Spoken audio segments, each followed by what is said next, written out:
আসসালামু আলাইকুম, সবাই কেমন আছেন? আশা করি সবাই ভালো আছেন। তো আজকে আমি নিয়ে এসেছি একটা রেসিপি। রেসিপিটা হলো পেঁয়াজ দিয়ে আমি পকোড়া বানাবো। পেঁয়াজের পকোড়া। তো দেখুন পেঁয়াজের পকোড়া বানাতে কি কি লাগে। এখানে আমি আটা নিয়েছি 3 চামচ, বেসন নিয়েছি 3 চামচ, আর 2 চামচের মতো নিয়েছি চালের গুঁড়া। তাই এটাকে দিয়ে আমি পকোড়াটা বানিয়ে নিব। পেঁয়াজের পকোড়া বানাতে আমার কি কি মশলা লাগে দেখুন। এখানে আমি নিয়েছি ধনিয়ার গুঁড়ো, লবণ, হাফ চামচ হলুদের গুঁড়ো, হাফ চামচ জিরার গুঁড়ো, হাফ চামচ মরিচের গুঁড়ো, আর নিয়েছি হাফ চামচ গরম মশলা, আর কটা কালি জিরা। এটাকে দিয়ে আমি এখন ডোটাকে বানিয়ে নিব। তা দেখুন আমি এখন ডোটাকে বানিয়ে নিব। এখানে আমি সবগুলো মশলা দিয়ে দিচ্ছি, দিয়ে নাড়াচাড়া করে নিচ্ছি। এখন আমি এর মধ্যে পানিটা দিয়ে দিব। আমি এখানে অল্প অল্প পানি দিব, একবারে বেশি দিতে যাবেন না, তাহলে ডোটা খারাপ হয়ে যাবে। দেখুন আমি এখানে আর একটু পানি দিয়ে দিচ্ছি, আর আমার পানি লাগবে না। এইভাবে ডোটাকে বানিয়ে নেবেন। এখন আমি এর মধ্যে দিয়ে দিচ্ছি কুচিয়ে রাখা পেঁয়াজ গুলো। এটা দিয়ে আমি ভালো করে মিক্সচার করে নেব।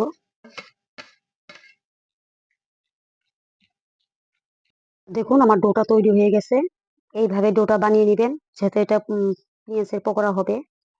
আমি এইভাবে বানিয়ে নিয়েছি, আপনাদের পছন্দ মতন আপনারা বানিয়ে নিতে পারবেন। আমি এসেছি পকোড়া ভাজতে। তা আমি এখন কড়াইটাকে বসিয়ে দিয়েছি, এখন গ্যাসটাকে জ্বালিয়ে নিব। ততক্ষণ কড়াইটা গরম হতে থাক। কড়াইটা আমার গরম হয়ে গেছে, এখন আমি কড়াইতে তেল দিয়ে দেব। তেলটা ততক্ষণ গরম হতে থাক। তেলটা আমার গরম হয়ে গেছে, এখন আমি পেঁয়াজের পকোড়া গুলো ভেজে নিব। এরকম করে একে একে আমি দিয়ে দিচ্ছি।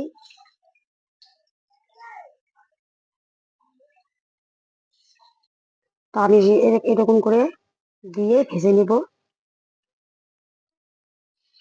তেলটা বেশি গরম করবেন না, গ্যাসটাকে লো করে দিবেন, দিয়ে পকোড়া গুলো ভেজে নিবেন। ডোবা তেলে ভেজে নিবেন। আমার এক পিসটা হয়ে গেছে, এখন আমি এটাকে উল্টিয়ে দেব।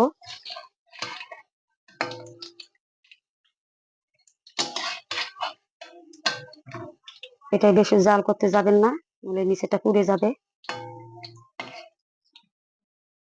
আমি এইভাবে উল্টিয়ে দিচ্ছি। এটা আমি আরো কিছুক্ষণ ভেজে নিব।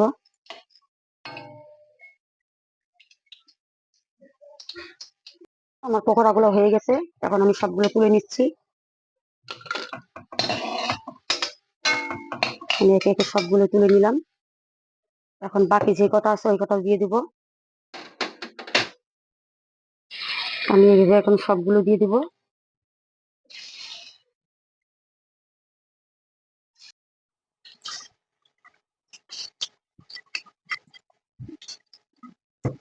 দেখুন আমার পকোড়া গুলো সব হয়ে গেছে, এগুলো আমি এখন তুলে নিব।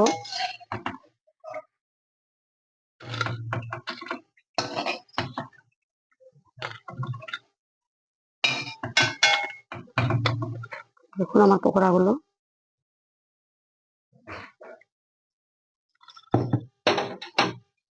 আমার পকোড়া গুলো হয়ে গেছে। তো পকোড়া গুলো আমি এইভাবে ভেজে নিয়েছি। আপনাদের যদি ভালো লেগে থাকে, আপনারাও এইভাবে পকোড়া বানিয়ে খেতে পারবেন। আমি একটা ভেঙে দেখাচ্ছি আপনাদেরকে। দেখুন কত সুন্দর মচমচে হয়েছে। দেখুন খেতে বেশ মজা লাগে এইভাবে পকোড়া বানালে। আর যদি আপনাদের ভালো লেগে থাকে এই পকোড়া, লাইক ও কমেন্ট শেয়ার করবেন।